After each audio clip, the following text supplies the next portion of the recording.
Dia. Deus te abençoe. Que hoje o céu se abra sobre sua vida e derrame bênção sem medida.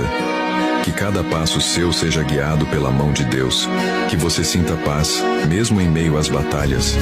Que a esperança floresça em seu coração como o sol que nasce a cada manhã. Deus conhece seus sonhos, suas lutas e suas orações. Nada está oculto aos olhos do Pai. E Ele já está trabalhando por você. Que a alegria dele te fortaleça e a fé seja o seu combustível. Não desanime. Deus nunca chega atrasado. Onde houver dor, que Ele leve consolo. Onde houver dúvidas, que Ele traga direção. Onde houver medo, que Ele te cubra com sua coragem. Que sua casa seja cheia de luz, amor e proteção. Que o impossível se torne testemunho na sua vida. Tenha um dia abençoado na presença do Deus que nunca falha. Que assim seja. Amém.